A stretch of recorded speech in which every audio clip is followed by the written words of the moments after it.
¿Qué tal? ¿Cómo están? Bienvenidos a un nuevo episodio de Dentro del Cerebro. El último del año 2024, pero esperemos que no sea el último de Cerebros Políticos. Claro está. Ojalá vernos y seguir compartiendo en el próximo año y que a todo el mundo le depare cosas buenas, desafíos, pero también aprendizajes. Hoy cerramos el año por todo lo alto con una dama de la política, una verdadera... es una persona que realmente se caracteriza por su educación, por su altura de mira, por su vocación democrática, y se lleva bien hasta con quienes no piensan muy parecido a ella, y eso es básicamente lo que construye un mejor país, institucionalidad, democracia y futuro. Su infancia estuvo marcada por hechos históricos, sin embargo ha hecho carrera propia y hoy tiene los méritos de haber fundado un partido que incide en la opinión pública, incide en el sistema de partidos, y creo y tengo la convicción también de que incidirá muy pronto también a nivel electoral, aunque ya lo hace, pero a grandes rasgos, ¿no? De mayor envergadura. Bienvenida, Minú Tavares. Muchas gracias. Bienvenida y gracias por Entonces, la idea es entrar dentro de mi cerebro. Así es, vamos directo, sin escalas. Sin escalas. Muchas gracias por estar con nosotros y por responder a nuestra invitación. Con gusto. Minú, primero voy a sacar el doña y voy a dejar el Minú. Tranquilo ahí. Gracias. Para que entremos más en confianza. Minú, quiero transportarte rápidamente cuando tenías 8 o 9 años y comenzabas a tener uso de razón de lo que había pasado en tu niñez. Una niñez marcada por, de alguna manera, bastante sufrimiento, porque habías perdido a tu madre y posteriormente a tu padre. ¿Cómo esto incidió y a qué edad te fuiste dando cuenta de la dimensión de quiénes habían sido tus padres y de ese peso que estarías de alguna forma acarreando el resto de tu vida? Mira, yo digo que la política entró en mi vida dando un portazo tremendo. A través de una tragedia que ha marcado no solamente mi vida, sino la vida de la República Dominicana, y que además la viví a partir de la tragedia, y la viví también siguiendo a mi papá, que llegó a ser uno de los, quizás el líder político de izquierda más importante de la República Dominicana, y que yo viví esos años con él, y viví la gente que lo seguía, el entusiasmo que despertaba. O sea, la imagen que yo recuerdo de Manolo Tavares Justo es la de un hombre enorme hablando a una multitud que lo ovacionaba, y yo sentía de este tamaño, ese es mi papá. Y entonces lo miraba, ese era mi papá, el que además después en la noche y llegaba a la casa y me despertaba y me cantaba canciones para, digamos, levantarle un monumento, yo creo, a mi mamá en mi corazón. Uh-huh. Porque esa ternura de cantarme y de decirme cómo la enamoró, qué canciones le gustaban, y él cantaba muy bonito.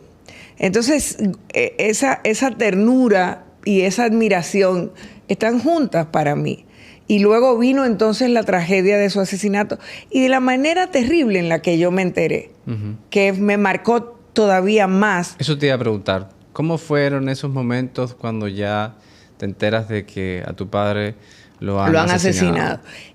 Bueno, los adultos solemos quererle dorar la píldora a los niños. Y los niños saben mucho más de lo que nosotros nos imaginamos. Entonces, yo, por supuesto que yo era una niña, me sacaron de la casa, me llevaron a donde una tía para que yo no estuviera ahí en el momento del entierro y de todo eso. Cuando trajeron el cadáver de mi papá, no lo trajeron a la casa, porque ya tenía varios días y hubo que enterrarlo directamente en el cementerio, pero no me llevaron. Pero yo escuchaba y me enteré por un trabajador de la casa que me dijo, yo estaba ahí como bebiendo café también, que en esa época prematuramente. Tampoco. Sí, claro, no había ese control. Y entonces yo estaba ahí en la cocina y él vino y me dijo, no, porque el difunto Manolo, y esa palabra me sonó terrible. O sea, fue como si me hubieran clavado una cuchillada. Yo no sabía lo que quería decir la palabra, pero yo sí sabía buscar en el diccionario. Yo tenía 7 años y me fui a la biblioteca, al diccionario, y busqué la palabra y me enteré de esa manera terrible. Y entonces me sentí traicionada. O sea, sentí que me habían mentido y sentí que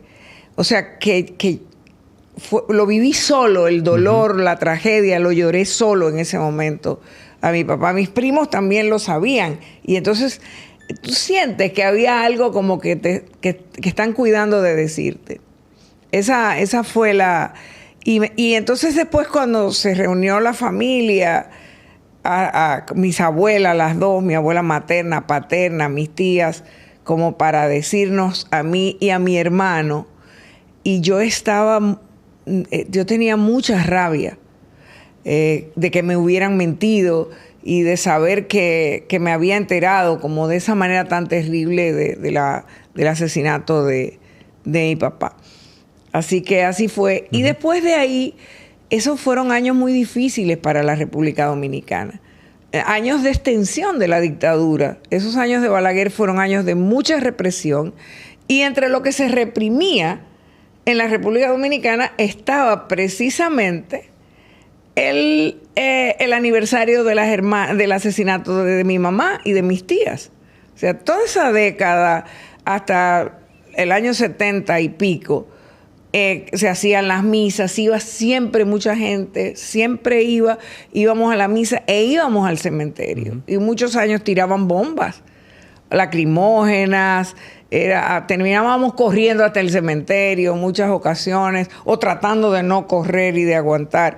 Eran años de mucha represión, y que entonces, las muchachas significaban un símbolo que era justamente retador de la dictadura de Balaguer en ese momento. Minu, habiendo vivido lo que viviste a nivel personal y a nivel público político, vamos a decir, por todos estos eventos que nos relatas, cuando escuchas que hay gente que hoy indica que el expresidente Joaquín Balaguer es prácticamente el padre de la democracia y que de alguna manera ha sido el salvador o el personaje decisivo de la política de la segunda parte del siglo XX, ¿qué pasa por tu cabeza? Bueno, me da mucha vergüenza y me da mucho dolor por la República Dominicana, porque de alguna manera, pues esa es la expresión también, o sea, de muchos otros fracasos que están ahí, que no los podemos negar. O sea, Balaguer ha terminado siendo el referente, Balaguer, con todo lo que fue Balaguer. O sea, no nos olvidemos que Balaguer sirvió a la dictadura, jugó el papel de limpiar o de tratarle de limpiar la cara a la dictadura de Trujillo. Y después se quiso limpiar él la cara y decir que lo que había hecho no lo había hecho o que no había tenido. O sea,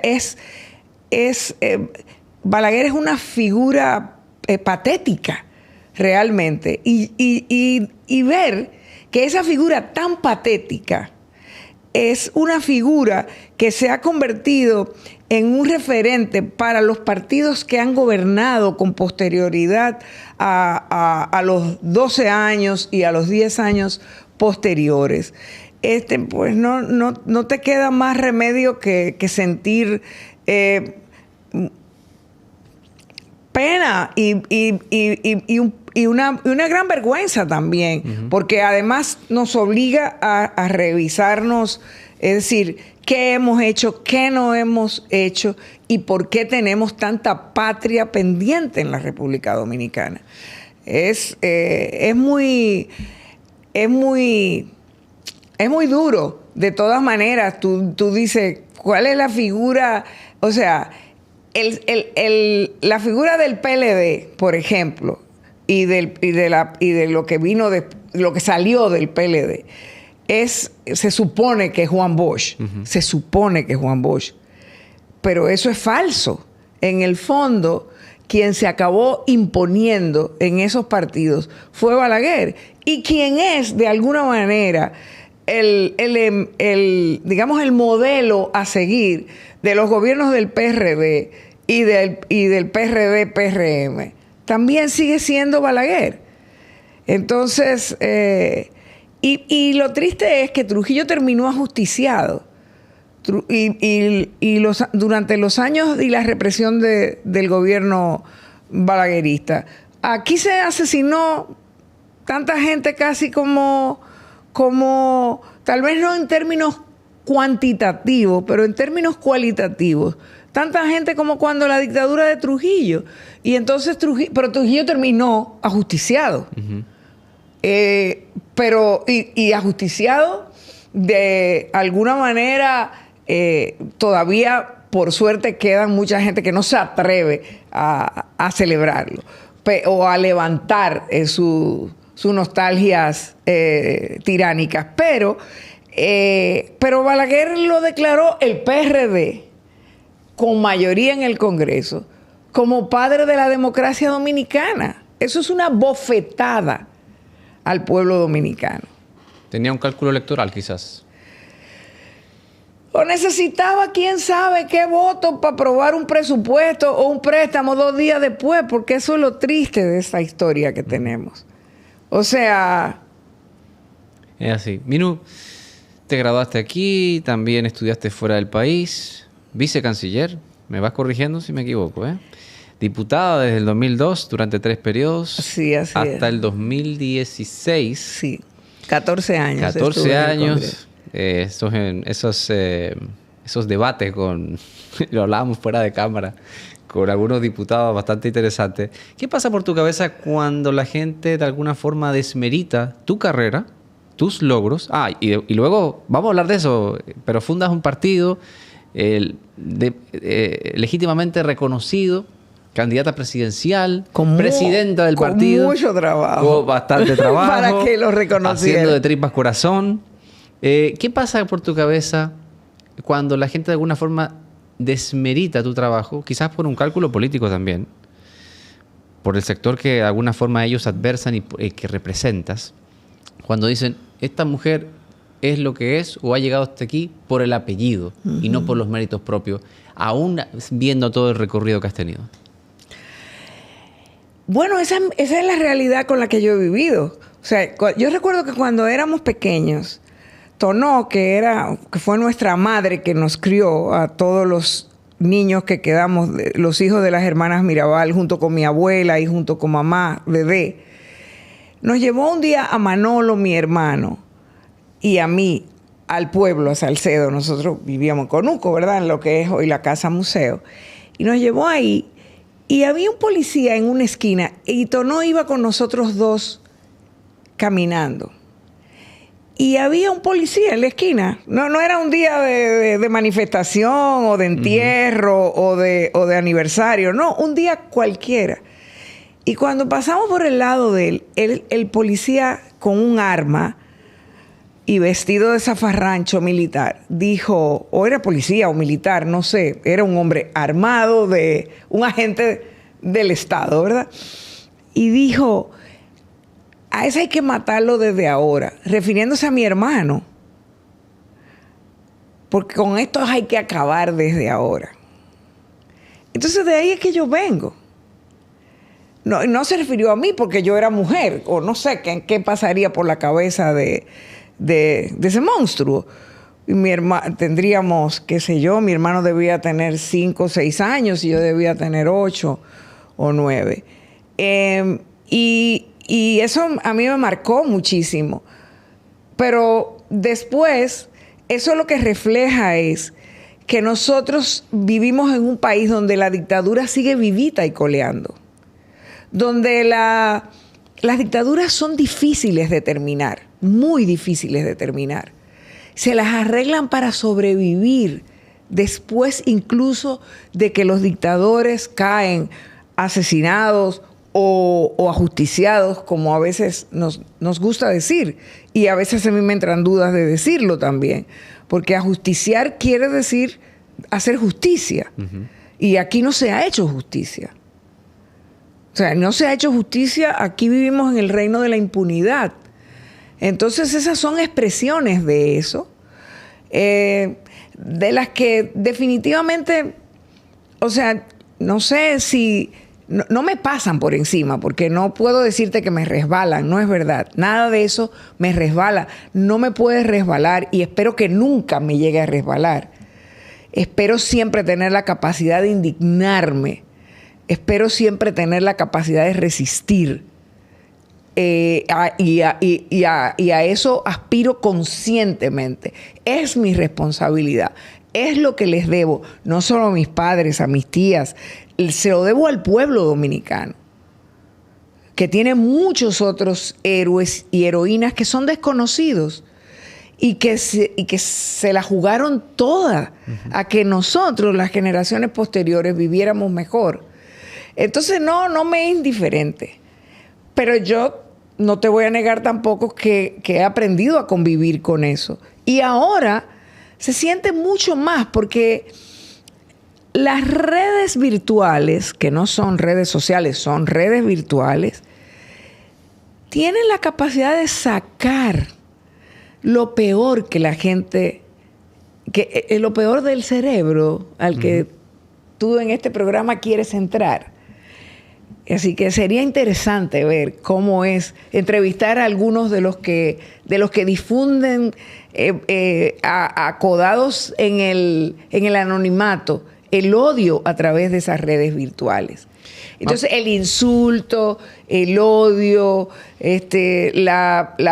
la búsqueda de disminuir, desacreditar al que no piensa igual que tú.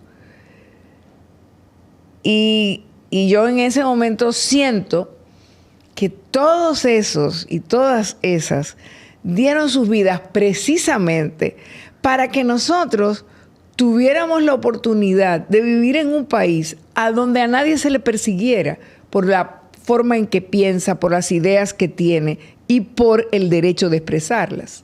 Claro, tiene un costo ahí. Minu, partiendo de la premisa de que un político nace o se gesta su carrera política para alcanzar el poder y desde ahí, pues, de alguna manera, materializar las ideas que ha planteado a lo largo de esa carrera política. Es sorprendente que una persona como es tu caso de carrera política, de todas esas décadas militando en el PLD, viniendo de dónde vienes. 18 años. 18 años. Casi 20, casi 2 décadas militando en el PLD. Totalizaste 16 años.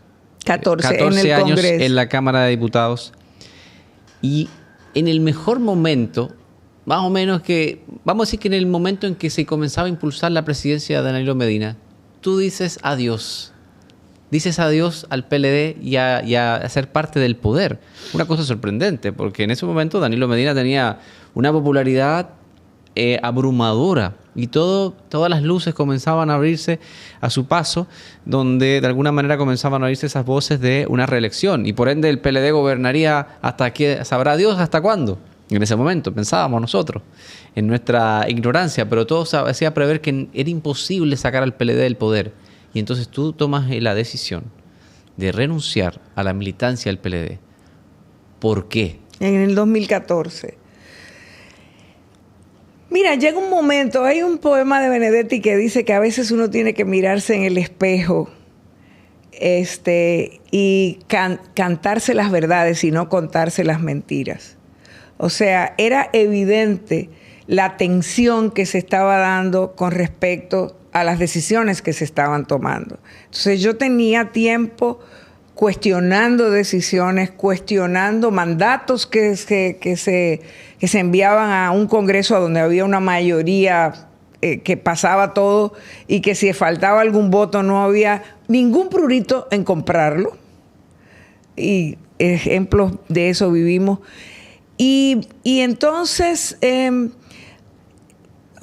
empecé a conocer desde el Congreso algunos escándalos y algunas instrucciones que se nos daban. Hay que votar por este préstamo. Mi ruptura vino prácticamente a partir de la denuncia que yo hice con respecto al tema de Punta Catalina, que fue un escándalo que yo fui la primera persona en este país que lo denunció.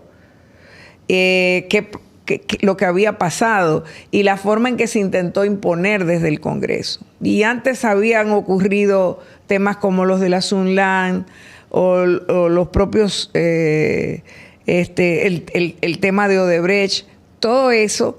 Y yo realmente dije, no, pero yo no estoy en la política para justificar esto. Yo no estoy en la política para seguir aprobando proyectos que lo que buscan es enriquecer a varios personajes que después algunos terminaron en la cárcel. Y entonces no tenía ningún sentido. Yo tomé la decisión, incluso era un momento, un año preelectoral, y me habían varios de los dirigentes del partido se me habían acercado a proponerme que yo debía ser la candidata a senadora por el PLD en las elecciones de 2016 por el Distrito Nacional. Pero yo no quería, yo no quería ir en esa candidatura, yo no quería seguir siendo útil a un gobierno que a todas luces caminaba en una dirección distinta de lo que a mí me había movido a participar en la política. Y un año después, Opción Democrática. Bueno, sí, ¿no? O sea, yo salgo del PLD, fue un gran escándalo. Tuvo un gran impacto mi renuncia.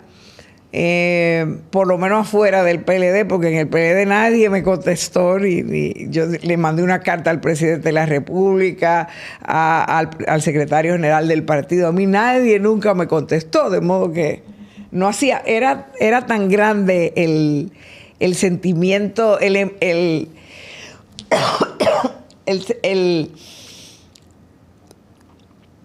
orgullo del poder que se tenía, que nadie hacía falta. Entonces, se fue esta, se fue un voto. Sí, caramba.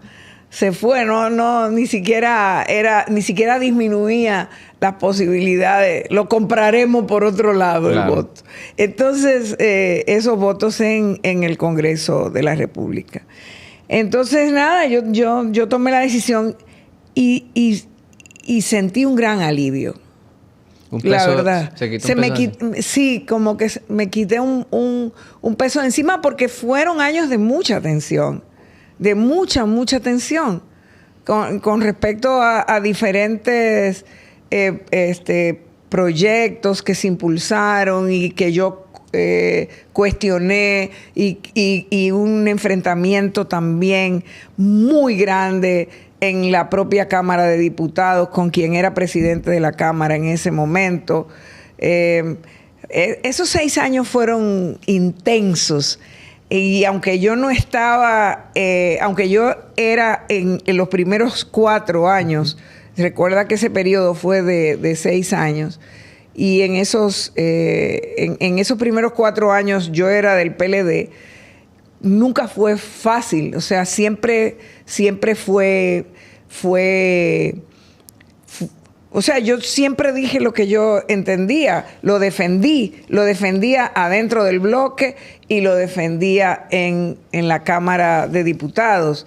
Y estábamos recordando ahora, por ejemplo, este tema con el acuerdo que se ha hecho con el Reino de los Países Bajos, y esa misma presión la habíamos vivido nosotros, porque los imperios son los imperios y esos países siguen viéndonos como colonias y están reclamando una parte del territorio de la República Dominicana, que es el que le corresponde, el territorio marítimo. Y nosotros echamos ese pleito ahí y no, digamos, firmamos aquel acuerdo, formamos parte del acuerdo del derecho al mar. En fin, que fueron muchísimas batallas ahí adentro, que hacían que de alguna manera me vieran como un outsider, como se dice ahora, como... O díscola, una diputada díscola. Una diputada díscola, y yo intentaba defender, o sea, mi confrontación con el presidente Fernández en el año 2010, de cara al presupuesto para el 2011, para que se aplicara la ley de el 4% para educación, fue tremendo, y nos llamaron a Palacio y para intentar convencernos, el presidente del Senado, Reinaldo Pared, el presidente de la Cámara de Diputados, el presidente de la República, y yo recuerdo que yo dije, bueno, a mí me gustaría que esta reunión la estuviéramos teniendo en la oficina del partido, no en el Palacio Nacional, porque yo entiendo que la soberanía del poder legislativo hay que respetarla. Y la defendí en la Constitución, en la discusión de la Constitución del 2010. Uh-huh. En la Constitución del 2010, cuando querían imponerle un mandato imperativo al Congreso, porque estaban planteando en el pacto de las corbatas azules que los puestos de los diputados y senadores, o sea, de los legisladores, le pertenecían a los partidos. Uh-huh. Y eso vino como parte de la propuesta, de las 60 propuestas que contenía el pacto de las corbatas azules. Y yo me acuerdo que me paré en el Congreso y dije un discurso que se llamaba En defensa del poder legislativo, que fue como un escándalo, y que ahí se cayó, desde ahí se cayeron la mayoría de las propuestas de ese pacto de las corbatas azules. Entonces, era una relación muy tensa, la verdad. Yo creo que eso es bueno para la democracia, que eso se necesita, uh-huh. Que esas voces cada vez son más escasas y que ahora pues tendrían más impacto, yo pienso también, porque en aquel momento... todavía no había esa explosión, de las redes, sí, y de todo lo que tú dices y la gente opina y puede hacerlo con altura o puede hacerlo con mucha bajeza, sí, también, como hablábamos hace un rato. Minú, quiero irme de un momento rápido entre el año 2016 y 2020. Ya pasó la candidatura presidencial, competiste. Opción Democrática en alianza con Alianza País, valga la redundancia. De alguna forma, quizás algunos sentimos que Opción Democrática se estaba diluyendo dentro de lo que era Alianza País bajo el liderazgo de su presidente, Guillermo Moreno. Al solicitar a la Junta, digamos, esta separación oficial, de alguna manera es una forma de darles autonomía y de darle un impulso propio a Opción Democrática, aún con el costo de alguna forma de, quizás o no, enemistarse con Guillermo Moreno, dado que eso le restaba músculo político. Lo que pasa, mira, es que, bueno, detrás de cada historia hay una historia. Y son largas las historias que hemos escrito y largas las historias de atropello también que como organización política hemos vivido. Nada nos ha costado, nada nos fue fácil, tal vez porque era precisamente yo y venía de renunciar del PLD y de crear esa confrontación. Entonces cumplimos con todo, nos negaron el reconocimiento. Y luego en la ley de partidos, no sé si te acuerdas que aprobaron una coletilla, sí, un numeral en un artículo que la gente le empezó a decir que el artículo de Minú, porque el único partido nuevo que había era Opción Democrática. Y entonces pusieron que no podíamos participar en las elecciones, que teníamos que ir sin ningún tipo de alianza, en una clara violación de los principios constitucionales, democráticos, políticos en la República Dominicana. Y entonces, o sea, teníamos 5 años, 4 años en los tribunales, reclama y más. Estábamos en el Tribunal Constitucional. Entonces, en ese momento no nos quedaba más remedio que desaparecer o seguir participando políticamente a través de una sola figura que quedaba viva en la ley, que era la de la fusión. Y entonces lo hicimos y eso no resultó, nunca fue en los hechos. O sea, eso fue un matrimonio que no llegó como que a consumarse realmente. Entonces fue difícil y eran dos culturas políticas muy diferentes y pues terminó en esa separación de mutuo acuerdo que nos permitió entonces reclamar nuevamente que se nos volviera a reconocer el partido. Así que ahí estamos y ahí estamos escribiendo también nuestra historia, una historia que es muy joven todavía, pero que yo espero que realmente se corresponda con esa expresión que tú hacías al principio de la entrevista de las expectativas y el futuro que Opción Democrática no solamente va a jugar, sino que tiene que jugar en la República Dominicana. Minú, en vista de que los políticos que son presidentes de los partidos o han gravitado en la alta política dominicana no son muy dados a ceder poder. Otra cosa particular de tu caso, y tú cediste de alguna manera, o bueno, se hizo un proceso interno y hay un nuevo presidente de Opción Democrática. Una cosa rara. No digo que no sea República Dominicana. Rara, porque como puedes ver, en los demás partidos persisten las mismas figuras. Si sales de la presidencia, entran de inmediato a la presidencia de los partidos. Y en tu caso, ya no eres la presidenta de Opción Democrática. Cosa extraña. Y entonces tengo que preguntarte, ¿cuál es el rol que estás jugando? Y si no hubo voces que persistieron en la necesidad de que te mantuvieras en esa posición. Bueno, digamos que yo si hay algo que a mí me define, y lo he dicho siempre, es que, yo repito, se lo leí una vez a Eduardo Galeano, pero a mí me gusta que mis dichos se correspondan con mis hechos. Y yo, o viceversa, es lo mismo.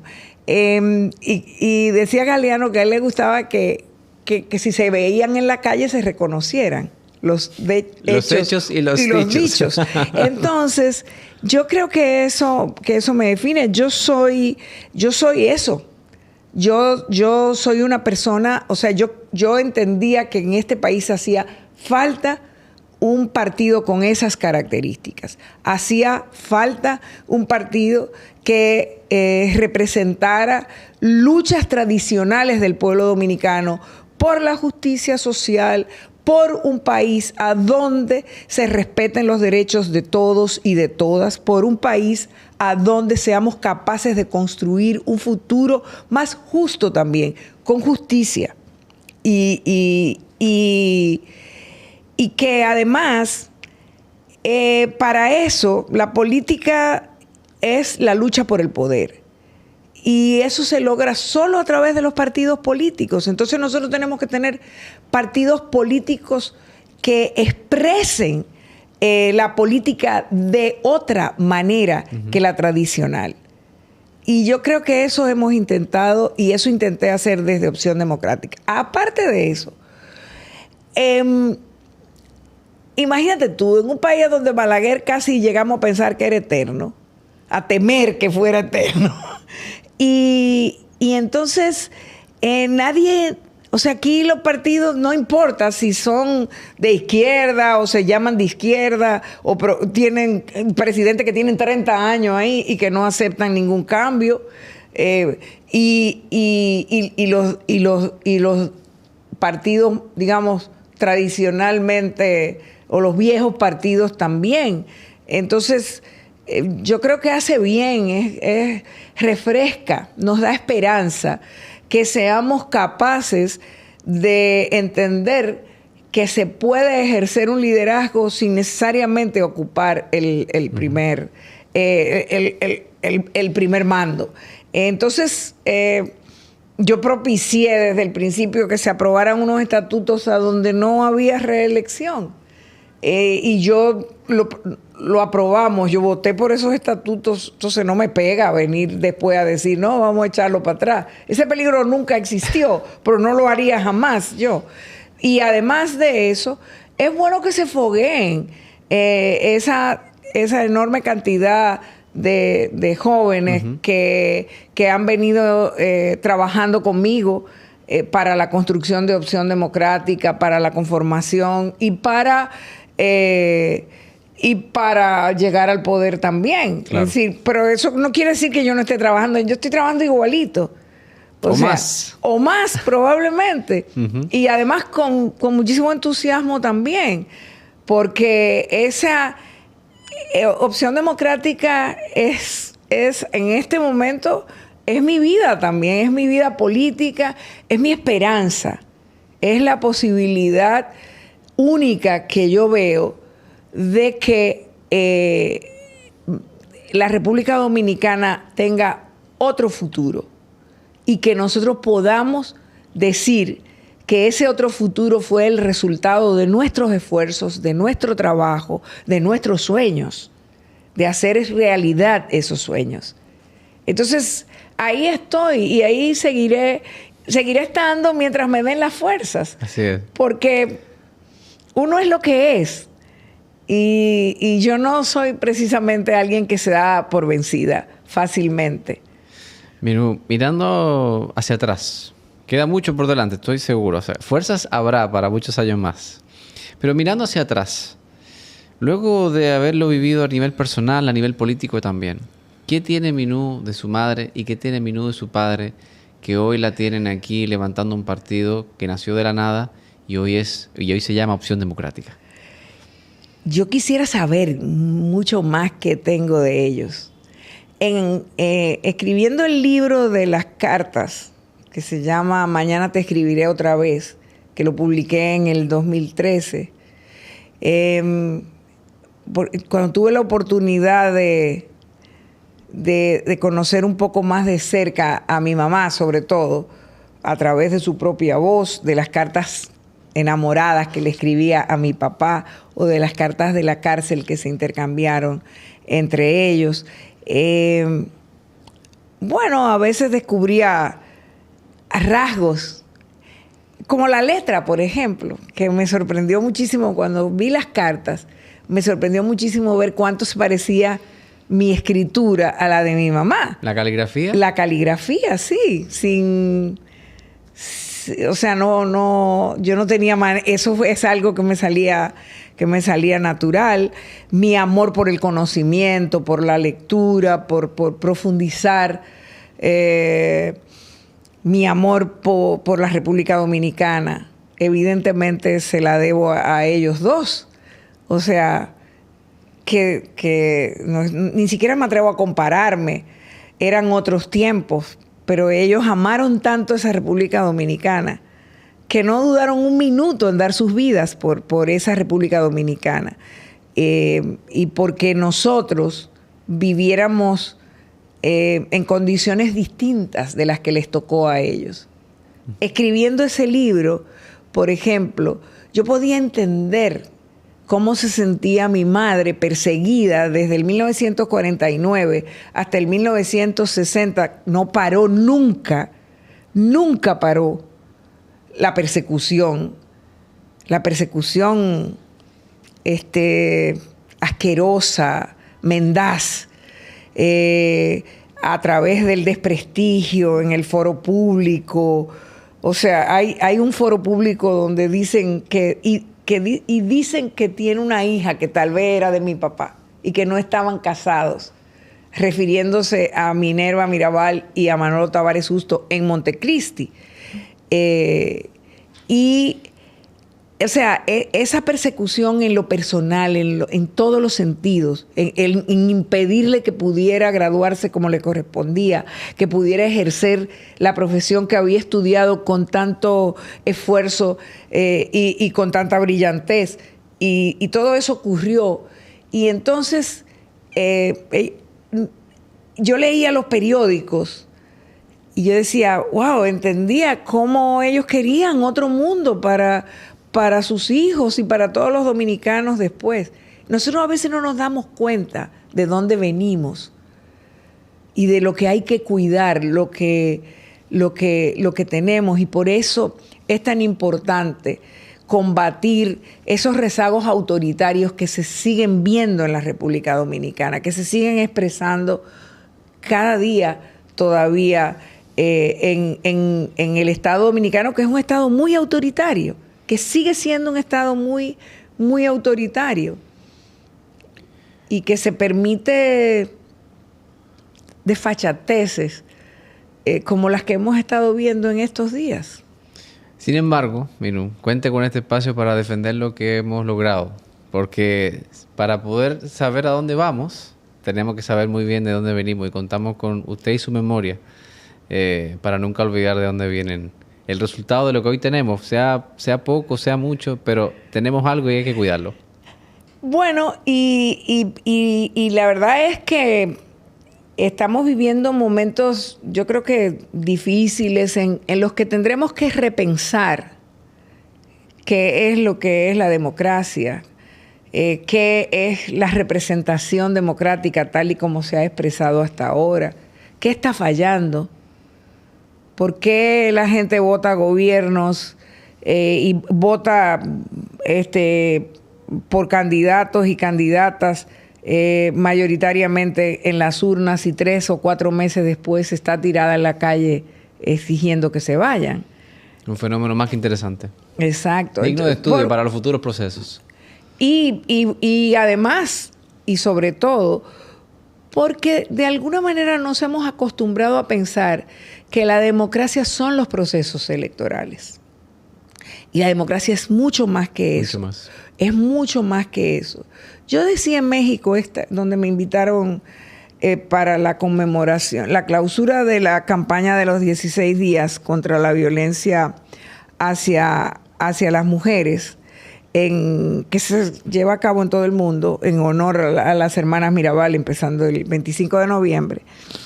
Y yo decía allá que quién se atrevería a repetir en estos momentos lo que dijo Raúl Alfonsín en los 80, defendiendo el consenso de Washington y la democracia tal y como se nos ha vendido. Y él decía que la democracia no solamente eran elecciones, sino que se ganaba, que se garantizaba comer, que se garantizaba salud, educación. Y quizás eso es lo que no se ha garantizado precisamente. ¿Y quién se atrevería a defender eso tal y como lo decía él? Y en este momento en que se cuestiona la propia existencia del Estado, se cuestiona la existencia de todo lo que sea acción colectiva, de todas las instituciones tradicionales que defienden y que tienen que defender la sociedad y el bien común. Y eso es tremendo, porque ahí está precisamente la desconfianza de los pueblos con respecto a esa democracia que se les ha estado ofreciendo y que se pone en duda cada día. Así es. Que se remenea y que vamos a tener que ver qué es lo que vamos a hacer si queremos garantizar que se conserve lo que hemos alcanzado y que no nos sigan amenazando los misiles y las bombas con destruir no solo lo que hemos alcanzado, sino el planeta mismo, que es lo que está en juego. Sin duda, pero creo que este espacio podemos construir o reparar o tratar de reparar esa confianza para que los hechos y los dichos se reconozcan en la calle. Gracias, Minú. Gracias a ti. Y a ustedes muchísimas gracias. Les deseamos en nombre de todo el equipo de Cerebros Políticos una feliz Navidad y un próspero año 2025. Nos vemos en una próxima oportunidad.